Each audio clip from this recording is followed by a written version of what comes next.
আসসালামু আলাইকুম। আজকে আমরা HSC 2024 physics second paper Dhaka বোর্ডে একটি গুরুত্বপূর্ণ কোয়েশ্চেন সলভ করব। এই ম্যাথটা নিয়ে অনেকের কনফিউশন আছে, আমি এই কারণে এই ম্যাথটা একটু ভালোভাবে বোঝানোর চেষ্টা করব। এই ম্যাথটা আমাদের আধুনিক পদার্থবিজ্ঞানের একটা ম্যাথ। 40 আলোকবর্ষ দূরে একটি গ্রহে যাওয়ার জন্য 45 বছর বয়সী একটি নভোযানকে 0.6 সি ব্যাগে নভোযানে পাঠানো হয়েছে। সো নভোযানের ভর দেওয়া আছে 80 কেজি এবং নভোচারের গড় আয়ুষ্কাল দেওয়া আছে 80 ইয়ার্স। ওকে, চলন্ত অবস্থায় নভোচারীর ভর কত হবে? সো আমাদের এই জিনিসটা দেখি আমরা কীভাবে বের করতে পারি। চলন্ত অবস্থায় নভোচারীর ভর, আচ্ছা নভোচারীর ভর দেওয়া আছে না আমাদের কত? 80 কেজি। সো আমরা জানি নভোচারী যে মিডিয়ামে যে মাধ্যমে আছে, সে মনে করো এটা হচ্ছে পৃথিবী। সো পৃথিবী থেকে একটা রকেটের ভিতরে নভোচারী চলে যাইতেছেন। সো নভোচারী যাইতেছে 0.6 সি ব্যাগে। চলন্ত অবস্থায় নভোচারীর ভর কত হবে? অর্থাৎ এই যে ভরটা পরিমাপ করবে সেটা কে? সেটা পরিমাপ করবে নভোচারী। সো নভোচারী যে মাধ্যমে আছে সেটা কি স্থির মাধ্যম নাকি গতিশীল মাধ্যম? সেটা অবশ্যই গতিশীল মাধ্যম।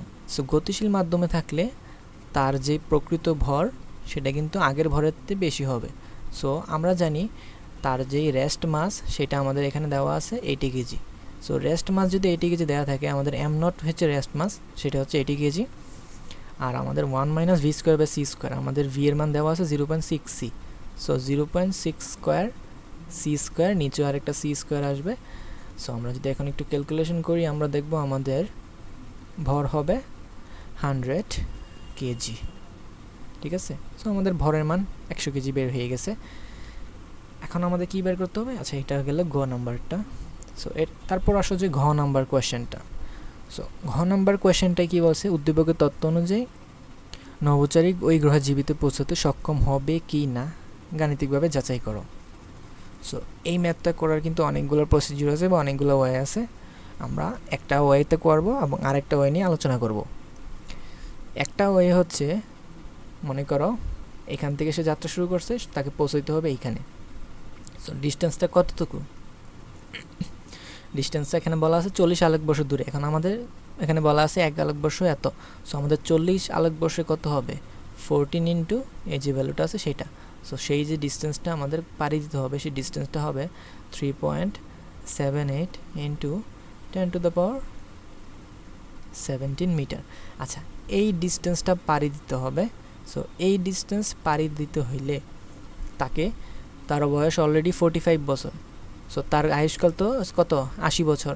তাহলে তাকে 35 বছরের মধ্যেই এই ডিস্টেন্সটা পাড়ি দিতে হবে।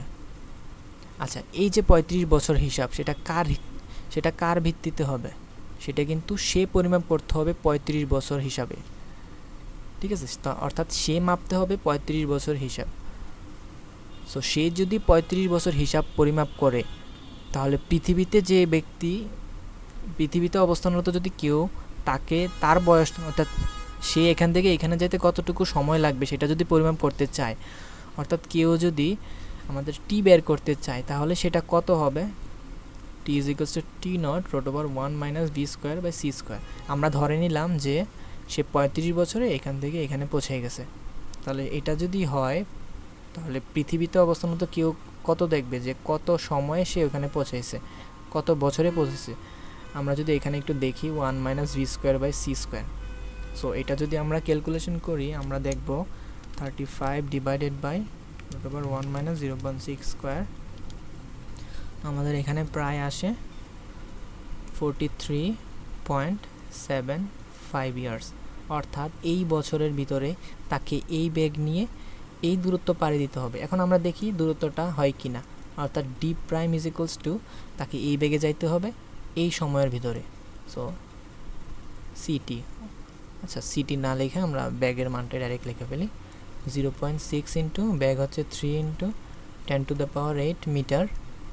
আচ্ছা, আর 43 বছর 43.75। সো বছরকে যদি আমরা ইয়ার ইন সেকেন্ডে নিয়ে যাই, সো 365 দিয়ে গুণ দিতে হবে আর 86,400 দিয়ে গুণ দিতে হবে।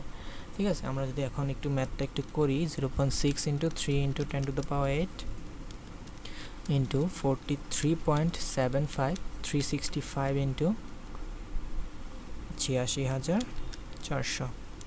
ওকে, আমাদের যে মানটা সেটা হচ্ছে 2.4 into 10 to the power 17 metre.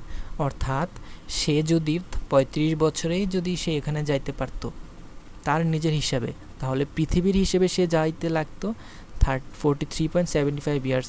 তাহলে সেই 43.75 ইয়ার্সে সে প্রকৃতপক্ষে 2.4 into 10 to the power 70 metre যাইতে পারতো, যা কিনা আমাদের রিকোয়ারমেন্ট থেকে কম।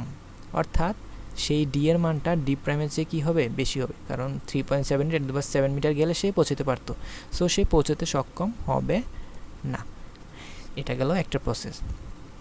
আরেকটা প্রসেস তুমি চিন্তা করতে পারো যে এমনও তো চিন্তা করা যায় যে সে এখান থেকে, সে পৃথিবী থেকে ওই অবস্থানে যাওয়ার পথে তার যে ডিস্টেন্সটা আছে, সে যদি 0.6 ব্যাগে যায়, এই ডিস্টেন্সটা তো তার কাছে অনেক ছোট মনে হবে না?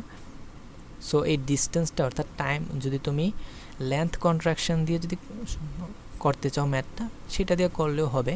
তো সেটা দিয়ে করার জন্য তুমি কি করবে, প্রথমে তার কাছে এল প্রাইম কত মনে হবে সেটা তুমি আগে বের করতে হবে। তারপর ওই এল প্রাইমের জন্য তার কতটুকু সময় লাগবে সেটা তুমি বের করবে। সেটা বের করে যদি তুমি 45 সাথে যোগ দিয়ে যদি 80-র চেয়ে বড় পাও, তার মানে সে পৌঁছতে পারবে না। আর যদি 80 থেকে ছোট পাও, তার মানে সে পৌঁছতে পারবে। এবং ওইটাও যদি কইরা দেখবা ওইটাতেও পৌঁছতে পারবে না। ঠিক আছে, এই হলো আমাদের সলিউশন। আশা করি বুঝতে পারছো। আল্লাহ হাফেজ।